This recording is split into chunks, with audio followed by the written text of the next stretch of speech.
What's going on, guys, and welcome to today's video. And today we are going to be doing a very quick review, test drive, overview of the new Dodge Charger EV. And now this is the Scat Pack Stage 2 version here of the new Charger. Now, this is not a review channel, and I always like to preface that at a beginning of a car review because, again, that is not what we do here on this channel, but I like bringing you guys along on new cars that I'm able to take out and play with. So that's what we are going to be doing today, is taking a quick look at this new Dodge Charger. It is pretty darn cool in person, I will say that, guys. Looking at the pictures online, it's kind of hard to tell the body lines. It's kind of hard to get a good view of the thing, obviously. But in person, the body style looks really darn good. And again, this isn't going to help you guys out much considering you are going to be watching this. But again, the body style looks really, really good. These Scat Packs have this really kind of cool, interesting spoiler front arrow section here in the front, which again, in person looks really, really good. This one, being the Scat Pack Stage 2 version, has big, massive 305 tires in the front and 325 tires in the rear. Keep in mind, that is wider than any previous Charger, Challenger, wide body, Demon, what have you. They are very, very large tires. This is the exact same spec as a Camaro ZL1 1LE on tire width, at least. Now, again, with that Scat Pack, you have massive Brembo 6 pistons in the front, which are just on huge, huge brake rotors. In the rear, we have, again, very, very large Brembos with a dedicated parking brake caliper, which is kind of cool because the Dodge Viper has that same element. Now, this is the two-door variant, and again, obviously the EV variant. Now, another cool feature is the rear trunk. Now, it would just look like this little teeny trunk section would open and you'd have a very small opening, but the surprising thing is this is a power lift gate, a massive hatchback sized area here, and the whole back glass section opens up like, again, station wagon, hatchback, whatever you want to call it, and you have this massive, massive load area. Now, the back seat section is folded up currently, but with those back seats folded down, this is a crazy, crazy large area here to load stuff. And again, that is pretty darn cool. Now, under floor storage, we do not have much, if any. We do have a teeny little section here next to the battery, or excuse me, the tire inflator. But for the most part, you have no other additional storage other than that cargo area, which is very, very large. Now, here where we would normally have exhaust pipes on the back of a Charger, we have these openings. And if you didn't already know, we have speakers here on the back bumper of the vehicle to make engine noise, exhaust noise, what have you, on startup. And like I said, those speakers there in the rear bumper openings do make exhaust noise, engine revving noises as you are in different drive modes. Now, this does have the optional glass roof. So this whole panel from front to back is a glass roof section. So guys, as we look up, you can see the massive piece of glass there on the roof, which goes all the way back to that back seat section. Now, real quickly, let's jump under the frunk because we do have a small frunk section with the Charger EV. And with a quick button push, we've got it up. And yes, this is a relatively small storage bin, but at least it's got something. There's a lot of EVs out there that just have battery engine management things up here in the front. So at least we've got something to throw a bag of groceries or two, or whatever you've got going on that you don't want in the rear hatch section. Now jumping real quickly into the interior, we do have really good looking suede and Alcantara seats like you would see in other SRT Hellcat Scat Pack vehicles. These are a very, very nice, comfortable seat. We do have an interesting shaped steering wheel, kind of a flat top and bottom, but in my little bit of driving, this is a pretty comfortable steering wheel. We do have our drive mode buttons here on the bottom, our power shot additional power, you know, EV power button, and kind of our normal Chrysler buttons here on the steering wheel for adaptive cruise control, our menu buttons here on the side.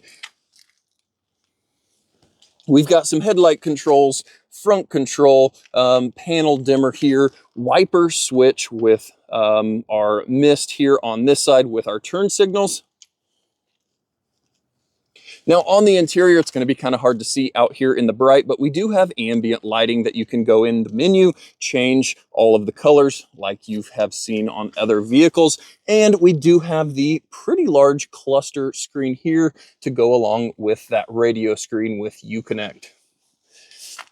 And unlike other EVs, we have a relatively traditional style shifter here with a button on the bottom that you pull and can ratchet into your desired position right next to our start button here behind the shifter with our electronic parking brake.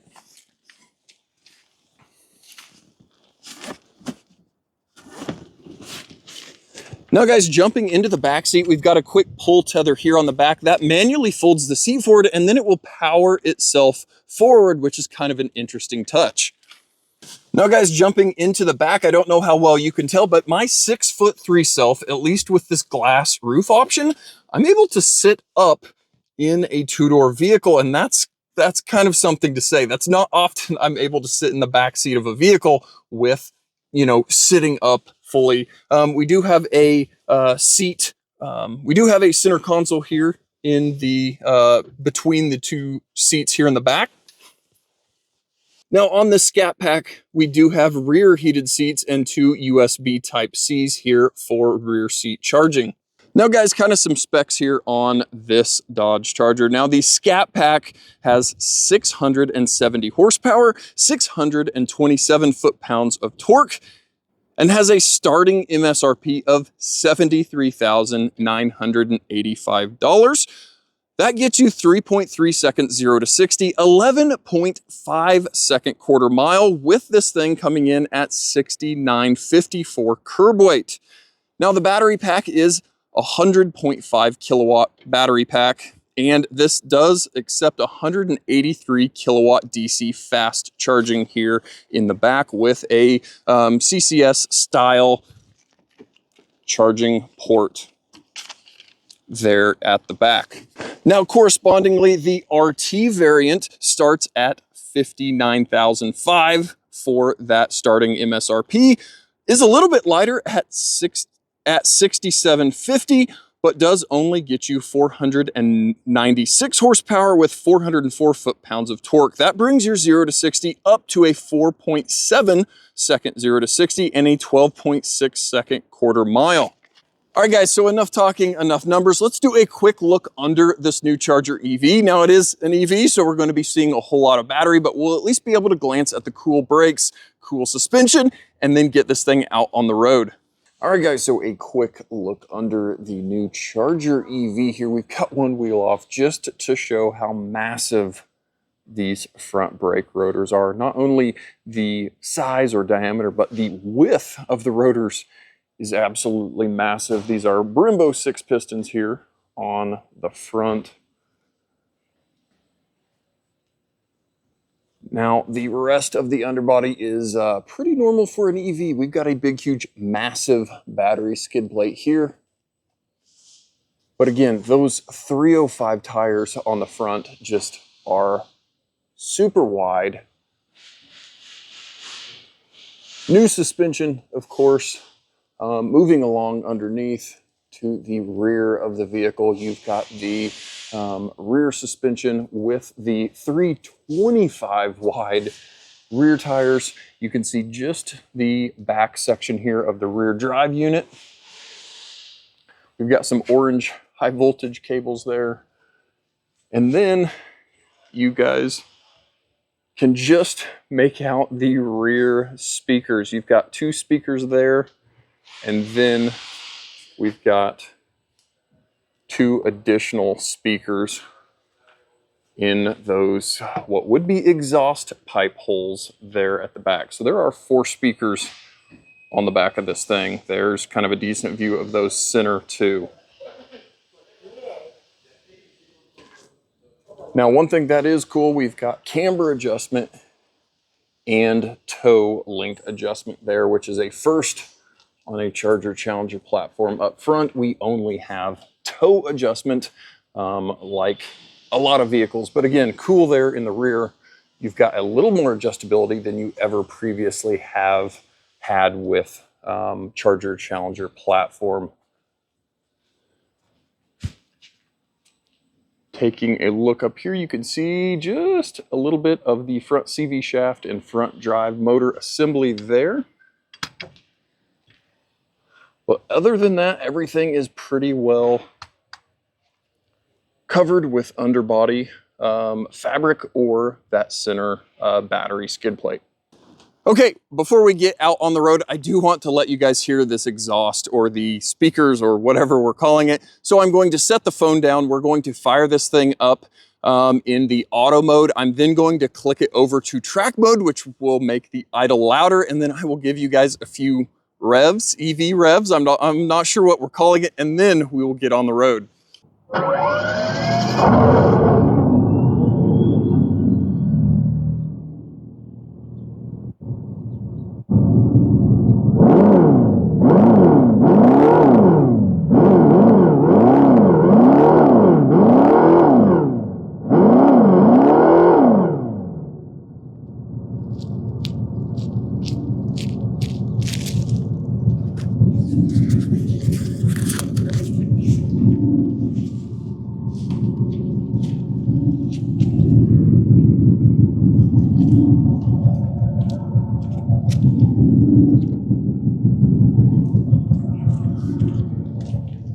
Okay guys, so we are now in here. Now, again, the radio is what we are very familiar with for Chrysler, Jeep, Dodge. This is Uconnect 5. This looks very, very similar to the new Jeep Wrangler. Widescreen with all of our apps here along the side. We've got everything kind of normally where we would normally see it, but this does have a very interesting touch capacitive button array here across the bottom that selects all of our HVAC controls. So that is a little bit different for this Charger EV. Shifter works completely fine how you would expect any traditional shifter to work. Grab the bottom, pull it into gear, very user-friendly, very straightforward. Now, if you guys couldn't tell from the initial walk around, these are about the worst conditions possible for checking a performance vehicle out. We are about 17 degrees here in Wichita, Kansas, with quite a bit of snow and ice on the ground. So unfortunately, we aren't going to be out doing donuts and burnouts and 0 to 60 times because, yeah, the road conditions are pretty bad. So we're going to be doing a relatively normal test drive here and just driving it as you would hopefully be driving this thing every day, or at least be driving it how you'd be driving it in adverse conditions. Now we are going to bump this thing over just into our auto mode because this does have active dampening. So I want to give this thing the best chance or shot at a nice smooth ride, or at least, again, the feeling of how this is going to be driving every day. Now, if I didn't already mention, these are all-wheel drive. These have a front and rear drive motor, but I guess we did kind of talk about that in the underneath walkthrough with taking a peek at those drive motors. So again, all-wheel drive, so this kind of is good conditions for a all-wheel drive muscle car. Do we call it a muscle car? I'm not really sure. But all-wheel drive, this does have those big wide tires, but they are all seasons, Goodyear all-season tires. So it is at least correctly tired for these road conditions. Now, again, like we talked about, seats are very comfortable, bolstered, supportive, but that's what you're used to in a performance Jeep, Dodge, Chrysler of the last 10 plus years. Interior quality, fit and finish, all of that seems very nice for a first year of a new platform body style. And again, we are just in the auto mode, but we do have plenty of acceleration. We are already very much up to speed here just on this on-ramp. Now again, like I said, the road conditions are absolutely horrible, so we aren't going to be able to really test the limits here, but we can at least go out and drive this thing. Now, we do have paddle shifters on the steering wheel of our single speed transmission or our lack of transmission EV, but that in this case changes our regenerative braking, one pedal driving kind of feel. The more we've got 3 positions for between low, medium, and high on our regenerative braking. So I always do like an EV that has multiple levels of regenerative braking, so you can kind of dial that in on how you feel or like. So we are doing about 50 miles an hour. Let's put this thing in sport mode and let's put our foot down as if we were going to be passing somebody at speed. It definitely puts you back in the seat. It feels decent.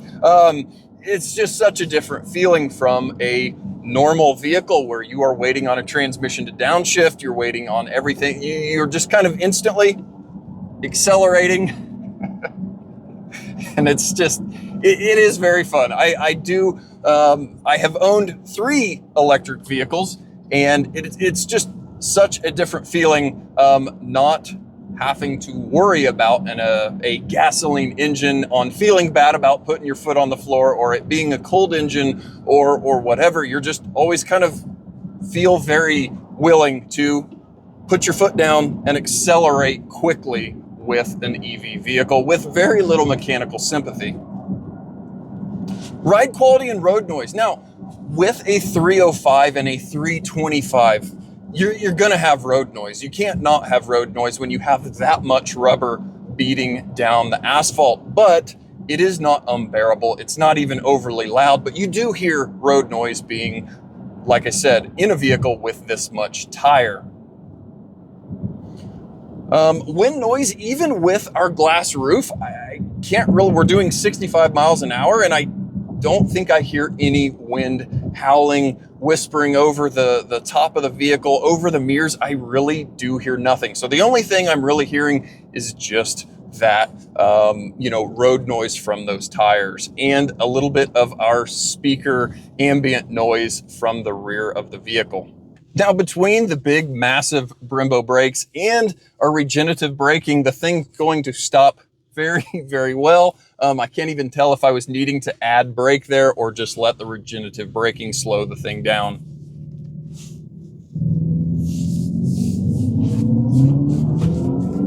Yeah, it pulls really well. It again, like an EV and an EV with 670 horsepower, it feels really, really good.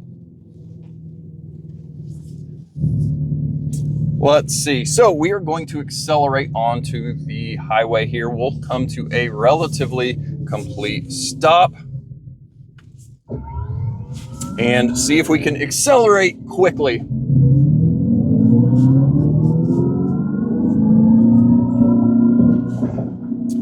Yeah, that moves very, very well. Now, again, we are already up to speed very quickly.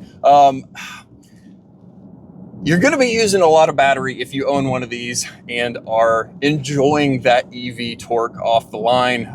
Again, with the previous EVs the wife and I have owned, you find yourself leaving people from the stoplights, stop signs almost every single time, because the fun of just blipping into that throttle or that accelerator pedal, I guess, and just accelerating, and it's pretty fun. And again, this thing has so many more features and drive modes than what we're even talking about. This thing has donut mode and drift mode and all of these really cool things that you can go out and watch some real review videos or reviews with guys that have had them out at the Dodge events to see that these things can still go out and hoon around and have a blast.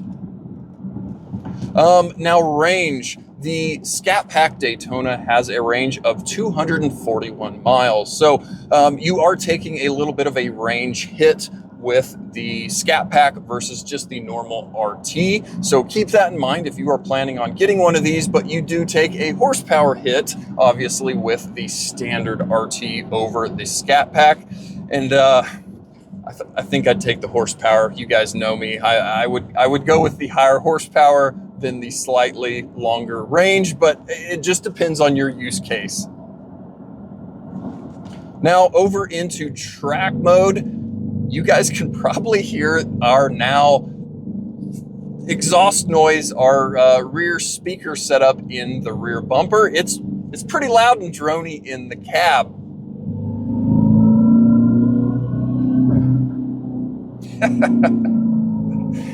Oh boy, I know some of you guys, or some people in general, hate on EVs, but it's a fun driving experience.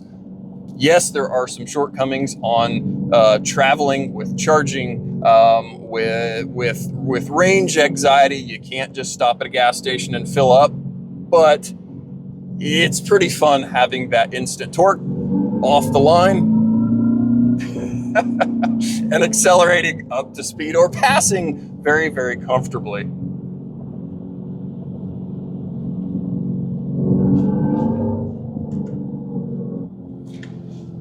And yeah, I initially thought the exhaust or the fake exhaust noise was kind of goofy, but you can just turn it back to a normal auto mode and have it nice and quiet while driving. I do not know, or I haven't played with the settings enough to know if you can go in and turn off the initial startup noise. If you don't want your EV to be loud and rowdy on startup, you would hopefully be able to go into the menu and turn that off, and I am not sure. So, but you can then, dial through the different modes and change that volume, I guess, of those rear exhaust or noise there coming from the rear bumper.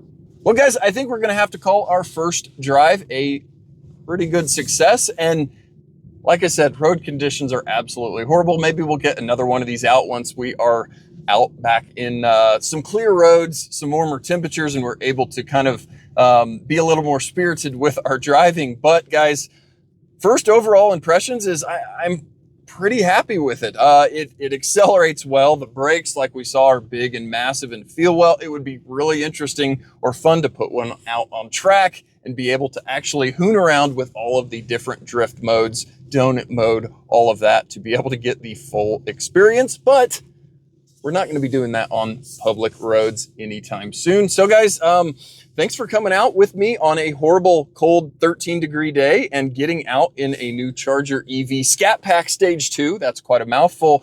And guys, let me know down in the comments, are you a EV owner? Would you consider buying the Charger EV? Are you a non-EV owner and love this new body style? Now, this is supposedly, or this will be coming out with a gasoline variant with the Hurricane twin turbo inline six, similar to what the Ram RHO, the new Ram 1500s, the Wagoneers, Grand Wagoneers have. So hopefully eventually we'll get one of those to go out and drive and kind of get a decent comparison on. But like I said, for an initial test drive, I'm very happy with it. The thing feels good, it drives well, the seats are comfortable. Like we said, wind noise good, road noise we've got a little more, but again, we've got tires that are 305s in the front and 325s in the rear. So guys, I don't know what else to say. Again, let me know down in the comments, what are your thoughts on this new body style? If you haven't seen one in person, you gotta wait to see one in person. They look way better in person than those pictures online. It's a really good looking body. That rear seat room is crazy ridiculous. We've got all that cargo room. It's a really good car, or it's a very good body style car, I should say. So guys, thanks for coming out with me on a cold, winter, icy, snowy day and checking out the new Charger EV. And guys, like I always say, thank you so much for watching, and we'll catch you guys next time.